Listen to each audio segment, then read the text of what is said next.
Avokat, për të rikthyer tek SPAK-u, ku shkoi zëvendëson amerikanët, është folur për britanikët, por jo vetëm.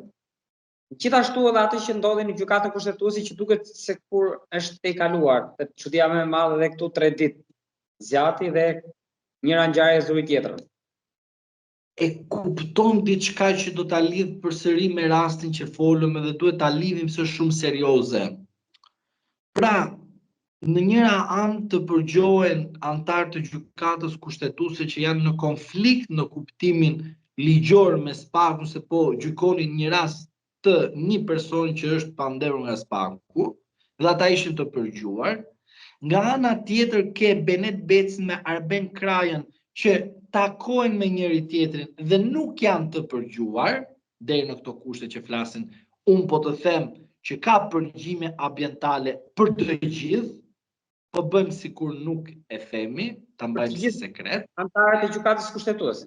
Për të gjithë antarët e gjykatës kushtetuese dhe për foton Benet Beci dhe Arben Kraja. Mbaj mend nga mua që 2 prokurorë të SPAK-ut do japin dorëheqjen ose do arrestohen. Mbaj mend këto 2 gjëra. Përgjimi e antarëve të gjykatës kushtetuese dhe foto Benet Beci Arben Kraja.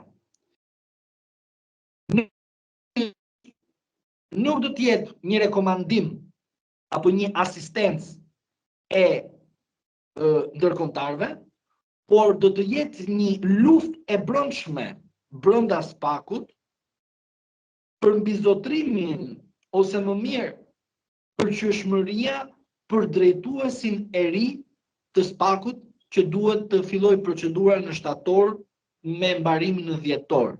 Janë të gjithë në zgjedhje, është vit zgjedhor.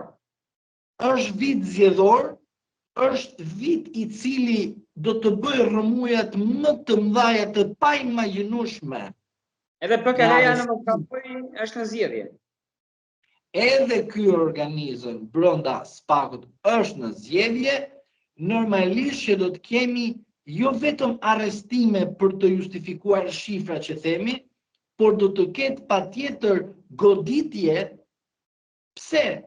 Se përgjimi në gjykatën kushtetuese, një vendim I cili po zbardhet me zor, dhe një foto që trondit skenën politike dhe nuk flet askush pse Benet Beci me Arben Krajën në një lokal është I paimagjinueshme sepse je në konflikt interesi. Okej, ta ka stisur kryetari I bashkisë, por ti dije me kë po shkoje të takoje. Me kryetarin e bashkisë që aktualisht me informacionet që kemi në publik është nën hetim. Dhe ti si prokuror shkon edhe bën takim me Benet Becin që është në hetim dhe në të njëjtën kohë arreston Erion Velin e fut në burg dhe Benet Becin e mbani akoma jashtë, është pyetje logjike që e thën njerëzit, nuk ka nevojë të bësh në shpikje. Pse ky standard, se të ngrehen militantët e Erion Velis dhe të thënë, pse ky standard I dyfisht midis Erion Velis dhe Benet Becit? Pse duhet të ndodhi kjo gjë? Prandaj, nuk kemi të bëjmë me goditje lart direkt, do të bëjmë goditje të poshtë dhe gradualisht duke vajtur lart, sepse përgjimi në gjykatën kushtetuese është I rënd, por foto Benet Beci dhe Arben Krajës është akoma më I rënd për një drejtësi e pavarur dhe e paanshme. Avokat, për përgjimet, keni indicie apo informacion çfarë mund të jetë zbuluar, çfarë mund të jetë kapur apo? Përgjimi është për një vendimarrje që gjykata kushtetuese në arsyetimin të jetë pak konfuze. Pra, kur prokurori të marri një vendimarrje për të bërë një kërkesë për të arrestojë një person që vendosi mas sigurie ndaj tij arrest në burg, prokurori mund të mos ketë mundësinë dhe aftësinë të kuptojë çfarë po shkruan nga arsyetimi gjykata, sepse nuk është e logjikshme arsyetimi. Se ka raste që ja kanë marrë libra e shtetit, i kanë përkthyer këty edhe ti kanë vendosur në vendim dhe ti kur e lexon thua tani shqip flasin këta apo anglisht, as kuptoj.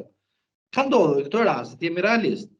Unë mendoj që këtu është e gjitha problemi për sa i përket të arsyetimit të vendimit. Por unë